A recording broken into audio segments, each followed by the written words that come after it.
Monday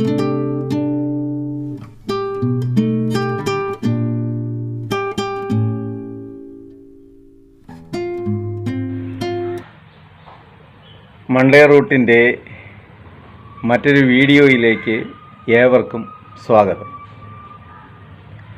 നമ്മുടെ നാട്ടിലെയും വനത്തിലെയുമൊക്കെ ഉള്ള മരങ്ങളെ ഒന്ന് പരിചയപ്പെടുത്തുവാൻ ആണ് ഇന്നത്തെ വീഡിയോയിലൂടെ ഉദ്ദേശിക്കുന്നത്. ഇത് 2-3 വീഡിയോ എങ്കിലും ചെയ്താലേ മിക്കവാറുമൊക്കെ ഉള്ള മരങ്ങളാവുകയുള്ളൂ എന്നാണ് തോന്നുന്നത്. കഴിഞ്ഞ കുറേ വർഷം ഫോറസ്റ്റ് ഡിപ്പാർട്ട്മെൻറ്റിൽ ജോലി ചെയ്യുവാൻ എനിക്ക് കഴിഞ്ഞിട്ടുണ്ട്. ആ പരിചയമാണ് കുറേയെങ്കിലും മരങ്ങളുടെ പേരുകൾ മനസ്സിലാക്കുവാൻ എനിക്ക് കഴിഞ്ഞത്. ചില മരങ്ങൾക്കൊക്കെ ഒന്നിലധികം പേരുകളിൽ അറിയപ്പെടുന്നുണ്ട്. എൻ്റെ അറിവിൽപ്പെട്ട കുറേ മരങ്ങളെയാണ് ഞാൻ പരിചയപ്പെടുത്തുന്നത്. ചാനൽ സബ്സ്ക്രൈബ് ചെയ്യാത്ത സുഹൃത്തുക്കൾ ഉണ്ടെങ്കിൽ ദയവായി ചാനൽ സബ്സ്ക്രൈബ് ചെയ്യണമെന്ന് അഭ്യർത്ഥിക്കുന്നു. നമുക്ക് വീഡിയോയിലേക്ക് കടക്കാം. അപ്പോൾ ഒന്നാമതായി ചന്ദനമരം തന്നെ പരിചയപ്പെടുത്താം. ഇത് 2 തരമുണ്ട്: സാധാരണ ചന്ദനവും രക്തചന്ദനവും. രണ്ടും റോയൽ ട്രീകളാണ്. തൂക്കത്തിനാണല്ലോ വില. മിക്ക മാസവും ചന്ദനലേലം ഉണ്ടെന്ന് അറിയുവാൻ കഴിയുന്നു. അതിൻ്റെ ആസ്ഥാനം കേരളത്തിൽ ഒരു സ്ഥലത്ത് മാത്രമേ ഉള്ളൂ. അത് ഇടുക്കി ജില്ലയിലെ മറയൂർ എന്ന സ്ഥലത്ത് ആണ്. മറയൂർ ചന്ദന ഡിപ്പോ അവിടെയാണ്. അവിടെ ചന്ദനത്തിൻ്റെ പ്ലാന്റേഷനും ഉണ്ട്. ചന്ദനമരം നാട്ടിൽ ചിലരൊക്കെ നട്ടു വളർത്തുന്നുണ്ട്. അതിന് ചില നിയമങ്ങളൊക്കെ ഉണ്ട്. ഫോറസ്റ്റ് ഡിപ്പാർട്ട്മെൻറ്റിൽ അറിയിച്ച് നമ്പർ ഇടിയിക്കണം. അങ്ങനെ റെക്കോർഡ് ചെയ്യും. നമുക്ക് കയറി അങ്ങ് വെട്ടി വിൽക്കാമെന്ന് ആരും കരുതണ്ട. ഇതിൻ്റെ തൈകൾ വാങ്ങുവാനും കിട്ടും. വിത്ത് മുളപ്പിച്ചും വേരിൽ നിന്ന് കിളിർപ്പിച്ചുമാണ് തൈ ഉണ്ടാക്കുന്നത്. വളരുമ്പോൾ കാറ്റിൽ വീഴുകയോ ഉണങ്ങിപ്പോകുകയോ ചെയ്താൽ അപേക്ഷ നൽകി ഫോറസ്റ്റുകാർ തന്നെ മുറിച്ച് നമ്പരിട്ട് അളന്ന് തൂക്കി കൊണ്ടുപോകും. മറയൂരിൽ വച്ച് ഡ്രസ് ചെയ്ത്, അതായത് ഡ്രസ് ചെയ്യുന്നതിന് അതിന് പ്രത്യേകം ആൾക്കാരുണ്ട്, വനവാസികൾ. അവർ അത് കോഴിയെ ഡ്രസ് ചെയ്യുന്ന പോലെ ചെത്തി മിനുക്കി ലോട്ടുകൾ തിരിച്ച് വയ്ക്കും. അതാണ് ലേലത്തിൽ വയ്ക്കുന്നത്. ലേലത്തിൽ വിറ്റ് കഴിഞ്ഞാൽ നിശ്ചിത ശതമാനം ഗവൺമെൻറ്റിലേക്കും ബാക്കി തുക ഉടമസ്ഥനും ലഭിക്കും. അതിന് സമയം വേണ്ടിവരും. അതുകൊണ്ടാണ് മിടുക്കന്മാർ രാത്രിയിൽ വന്ന് കാണാതെ ചോദിച്ച് വാങ്ങി കൊണ്ടുപോകുന്നത്. അവരെ ഫോറസ്റ്റുകാർ കൈകാര്യം ചെയ്തു കൊള്ളും. നമുക്ക് കാര്യത്തിലേക്ക് കടക്കാം.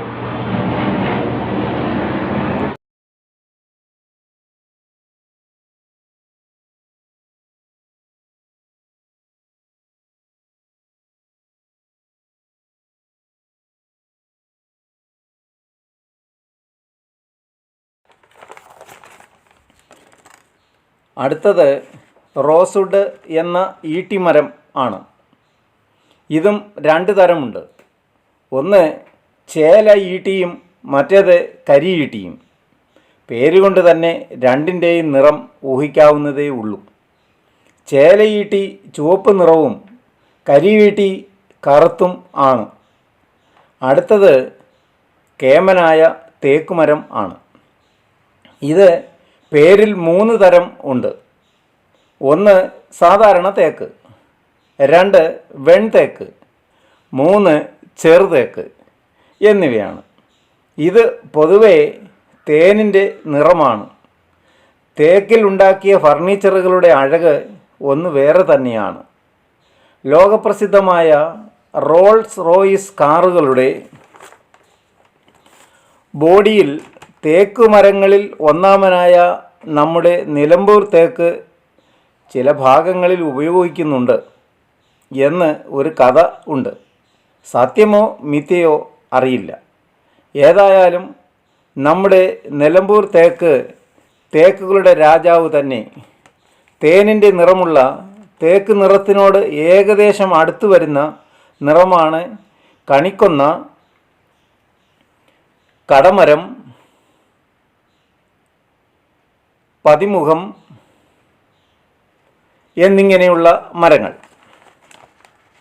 അടുത്തതായി തമ്പകം. ഇതിന് ചിലയിടങ്ങളിൽ കമ്പകം എന്നും പറയാറുണ്ട്. പിന്നെയുള്ളത് പ്ലാവാണ്. സർവ്വസാധാരണയായി ഏവർക്കും നല്ല പരിചയം ആണല്ലോ പ്ലാവിന്. നല്ല മഞ്ഞൾ പോലെയുള്ള മഞ്ഞ നിറം ആണ്. പഴക്കം കൊണ്ട് തേക്ക് പോലെയൊക്കെ തോന്നും. എന്നാൽ അതിൻ്റെ ഗ്രെയിൻസ് കണ്ടാൽ തിരിച്ചറിയുകയും ചെയ്യാം. അടുത്തത് ആഞ്ഞിലിയാണ്. ആഞ്ഞിലി മരം സാധാരണയുള്ള എല്ലാ പണികൾക്കും ഉപയോഗിക്കുന്നുണ്ട്. ഇത് അറിയാത്തവരായി ആരും തന്നെ ഉണ്ടാവുകയില്ല. അടുത്തത് മാഞ്ചിയമാണ്. അക്കേഷ്യ, മരുത്, മണിമരുത്, പൂവം,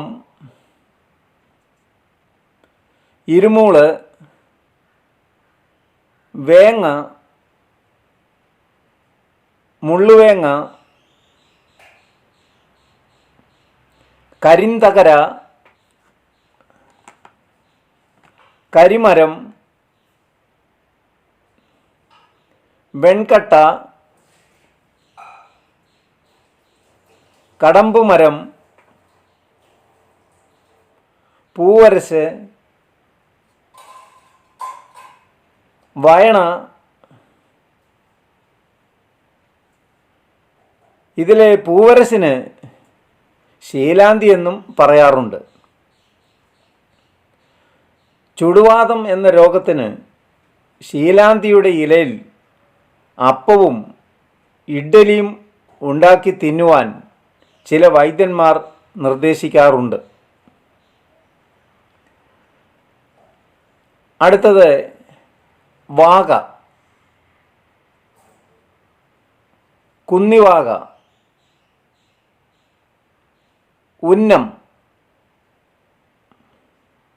ഉന്നത്തിന് ചടച്ചി എന്നും പറയാറുണ്ട്. പുളിവാക,